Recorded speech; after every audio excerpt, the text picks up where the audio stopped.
North Coast 500 is known as Europe's last wilderness, and it's the 500-mile road that runs between Scotland's wildest mountains and reflective lochs. Walking beside the wildlife feels like you're entering a Pokemon game. This was a staycation on another level, and therefore you must stay tuned to the rest of this video to find out some of the best spots to adventure to when exploring Legend of Scotland: Breath of the Wild.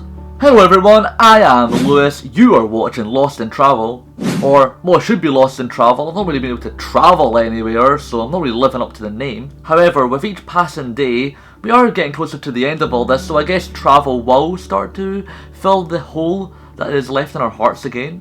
That is why I think making videos like this now are more beneficial than ever. The travel urge needs a scratching, and I hope that the two lists I'm going to be making now and in a couple of weeks' time help you get closer to booking one of these two places in the near future. Surprisingly, I was lucky enough to travel more than any other time I have ever done before in 2020, despite all of the locking down. I got away to the beautiful city of Budapest and the vibrant city of Dublin before the pandemic, and then when hope seemed to be apparent, I managed to go away to London for the weekend in the summer. All before our hopes came crashing back down again, but also before that I did a road trip around my own country, sightseeing the enchanting and impulsing North Coast 500.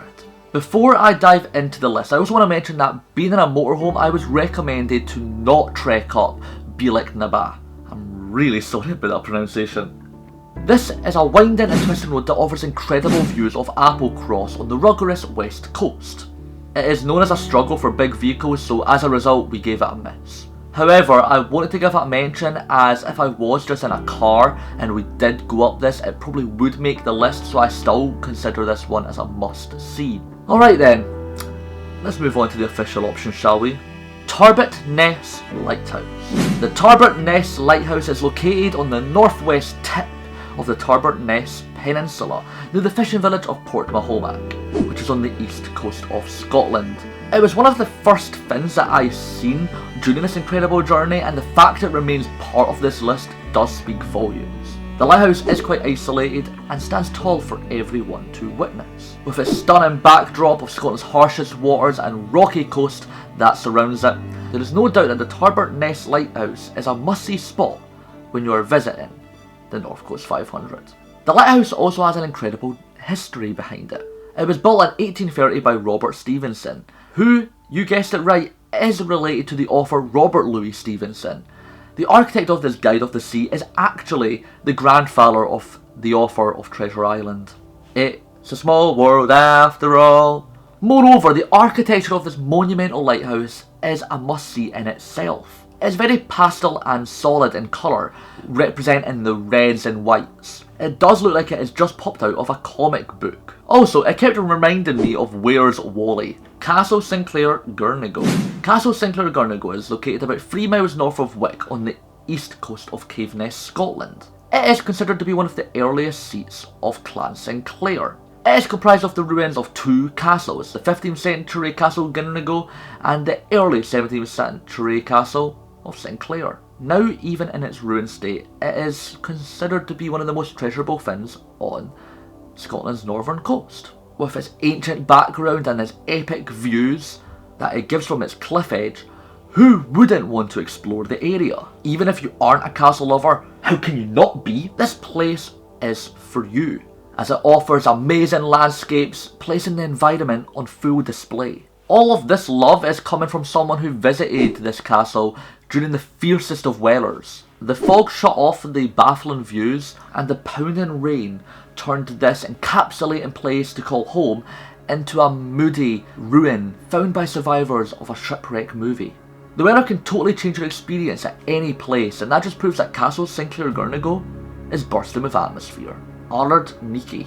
While I was road tripping this vast landscape, I was in awe when I stood down at Ardnike, which is set at the top of a tombolo on Loch Eribil. Ardnike was used as the terminus of the Helam ferry, which crossed the loch to the now gone Helam Inn on the west bank of the loch at Pornicon. The loch was used as a naval anchorage for much of the 20th century. Furthermore, Loch Eribil was the site of the surrender of the German U-boat fleet in May 1945. With this much mystery and intrigue entwined with the most astonishing mountainous background, which encloses the loch in a postcard, this is definitely a must-see. Additionally, the high roads which circle the loch offers perfect places to set up the tripod, clip in the zoom lens and return home of antiquity and wonder, all in one floor. Ivory Castle. It was getting dusky when we parked up at Ivory Castle, so I don't have much footage, but the location, joined with the ruin that was placed at top of this incredible loch view, makes it something from Braveheart. Ivory Castle is a ruined castle dating from the 16th century, which stands with pride in the region of Sutherland. It was the last one I visited and it capped off the end to a magnificent staycation. There is no surprise why I chose this to film one of my uni assignments.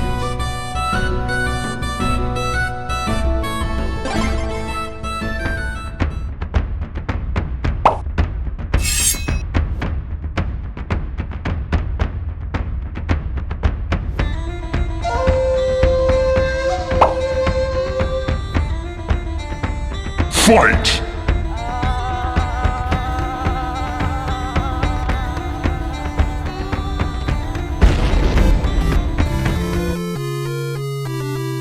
Kawasaki Bridge. If you are a lover of bridge architecture, then Kawasaki Bridge is for you. If you are a lover of astounding scenery, then Kawasaki Bridge is for you. The Kawasaki Bridge is a distinctively curved concrete box girder bridge in northwest Scotland. It crosses Loch Cairn in Sutherland. Whilst crossing, you will feel like you're in an advertisement for whatever vehicle you are driving. You know how car companies adore using stunning backdrops for advertising their vehicle? You know, to increase excitement in getting the vehicle, because you'd look like you are driving on those roads even though you're just driving down your local motorway. Well, driving on this bridge certainly gives off these vibes. It was that impressive, I just knew that I had to fire up the drone and capture my dad gliding across the overpass. While setting things up for this momentous occasion, I got a bit distracted when I seen two stags just munching away with a view that will keep you in awe for days. I was actually quite saddened when I had to leave them and the exceptional view behind. I'm still getting emotional thinking about it now. Smooth caves. Smooth caves. Smooth caves will have cows mooing, or smooing, and Daves. Bad rhyme, I know, but it justifies the point that smooth caves should be on your list when planning your expedition around the NC 500. This is a dramatic and secluded limestone cave found in the region of Sutherland. The cave name is thought to originate from the Norse words smjug or smjuga, which means hole or hiding place. It is also believed that there are Viking relics found inside the cave. I didn't find any, but that didn't stop the mystique impulsing around the vicinity. Although, I did find a mind-blowing waterfall exploding into the darkness of the cave. If you are a waterfall seeker, like myself, you definitely have to visit this one. It isn't tall, but is extreme and drastic. It makes its impact with force and strength. Beware though, you can get a little wet during your visit. Dunet's Head. Dunet's Head is a must-see for some good reasons. Not only does it offer spectacular views of Scotland's dramatic coastline, but it also is an achievement in itself to visit. Dunet's Head marks the highest point of mainland Scotland and the island of Britain. I stood on the edge of the UK in extreme blustery weather without hesitation, just to say with pride that this is the top of my own country. If you don't visit this destination while being that far north, then I would go as far as saying your whole trip was pointless. Jonah Groves / Duncan's Bay Head. I have listed the quaint village of Jonah Groves and Duncan's Bay Head together, as they were right next to each other, and you shouldn't visit one without the other. Firstly, Duncan's Bay Head is the most northern easterly part of British mainland, jutting out on the North Sea and offering incredible views of the Isles of Orkney and Stroma. While I was there, the weather was insane, summing up the UK's conditions as a whole, but on a good day this view would have been bewildering, giving sense to an adventurous heart to continue further north and explore the islands that are out of grasp by the unpredictable waters. You also get a nice view from the far north village of Jonah Groves. Furthermore, the village is a canon place to stroll in itself. Don't be surprised like I was. For some reason I was expecting like a proper town. It's literally just a few buildings. What you see on Instagram is what you get. Colourful buildings, the signpost, a few gift shops and a cafe, which I ate a delicious chili con carne in, by the way. That is Jonah Groves in a nutshell. However, seeing the signpost is not just a sign of how secluded you are from the world's biggest cities, but it's a sign of accomplishment. You made it here. You completed Northern Britain. It must be an unimaginable feeling to arrive at this point whilst doing a road trip from Land's End, which is at the very bottom of mainland Britain.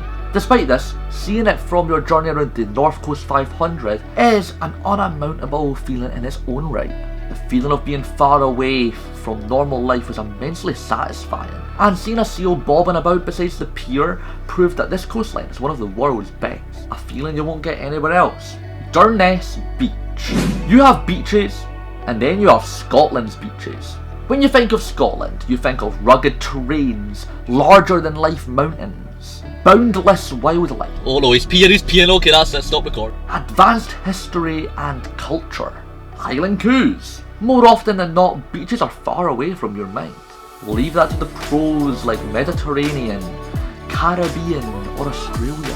However, you'd be surprised that Scotland has some of the most notable beaches, even having LostInTravel.Blog on the Isle of Harris, which is in the top 25 beaches in the world according to TripAdvisor. The best beach I visited during my trip around the NC500 was the dramatic Sango Sands, found in Tarbat-Ness on the western coast. The waves and aura were breathtaking to witness, play and photograph. The sand was as smooth as silk, and the rocks that jutted out into the sand proved that this is a beach only found in this amazing country. This oasis is a beautiful paradise that should make your list. Maybe that amazed that you decide to camp to take in the epic views of the sunrise and the sunset over the gleaming shores. I also visited Tarbat-Ness Beach thereafter, which is also bountiful for any beach lover, but Sango Sands was wild and peaceful all at the same time, displaying scenery I wouldn't forget for the rest of my life. The entire West Coast. Alright, I know what you guys are saying. This is quite a cop-out. I could have literally said the entire NC500 is the most must-see thing on the NC500, and then be done with it. But the West Coast just flipped a switch when I was touring down between the massive mountains. My appreciation for Scotland, my appreciation for my own country, just glowed out whilst exploring the West Coast. I should be grateful that I live in a country that some people only dream of visiting. The West Coast looks like the literal definition of Scotland, and thus, you should see it with your own eyes. Additionally, it contrasts with the East Coast, which together form Scotland's version of Route 66. The East Coast is mainly farmland, vast landscapes of greenery and monuments. Castles and sculptures are commonplace on the East Coast, mostly because the West Coast, nature has taken its course. It is much more treacherous, rocky, bewildering, locks at every corner. Mountains have enclosed you into the land of the unknown. You are encapsulated in this impressive land of wildlife and geography. Overall, the West Coast stands triumphantly, with pride and precision, and as much as both coasts are unique, I preferred the West Coast, as it felt like a proper tale of wonder and adventure. Loch Atulin. This loch could easily be described as a photographer's dream. Loch Atulin, I probably pronounced that wrong, I'm really sorry, is a reservoir that comprises an expansion of the River Bran and Easter Rocks. It also comprises of the most eye-opening reflections. I stopped off at this incredible loch early on in my trip, unsure of what I was going to expect for the rest of this journey, and it instantly drew me in. Something just clicked inside me, and I knew I was where I always wanted to be.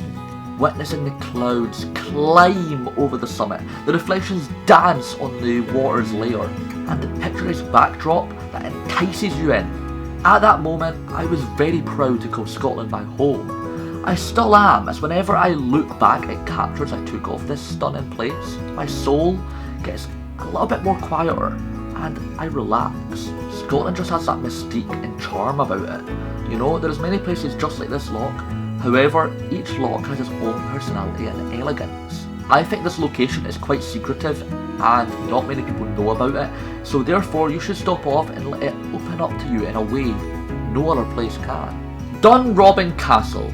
Dunrobin Castle is a stately home in Sutherland in the Highland area of Scotland, and the family seat of the Earl of Sutherland and the Clan of Sutherland. As I am a castle adorer, you may not be surprised that I put this as the most must-see attraction of the NC500. It took my breath away immediately.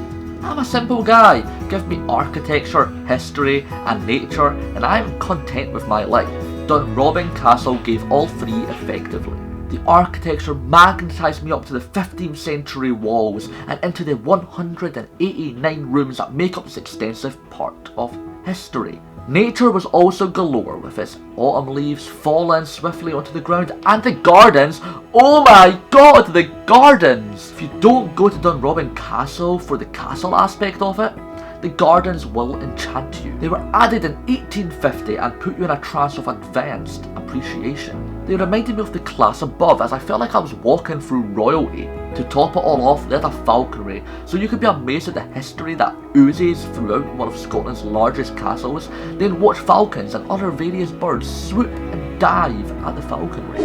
Castles just have this elegant aura to them, like they are a reminder of time.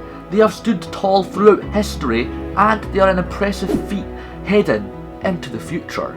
Not many landmarks can gift us with that atmosphere, and therefore, Dunrobin Castle made me appreciate the vast landscapes that I call home to a further extent. And voila! As easy as it is to say that, the entire NC500 as a whole is must-see, as I did miss out a lot of magical destinations in this video. I hope you did enjoy this list. If you did, guys, please drop a like, as that will show that you want more lists like this in the future, and subscribe if you want to see more NC500 related content. If you haven't yet, check out all my NC500 vlogs which are in a playlist found on my channel, and follow me on my Instagram to be engrossed in all of my Scottish content. If you are going to be heading to the NC500 one day, feel free to comment on this video or DM me to find out more further details on what to do when you're up there. And anyways, I bid you farewell. Adios, amigo. Bye. Come fly away with me. Imagine all the things that we could see. Yeah, don't you know that life's a dance? Come take my hand and fly away.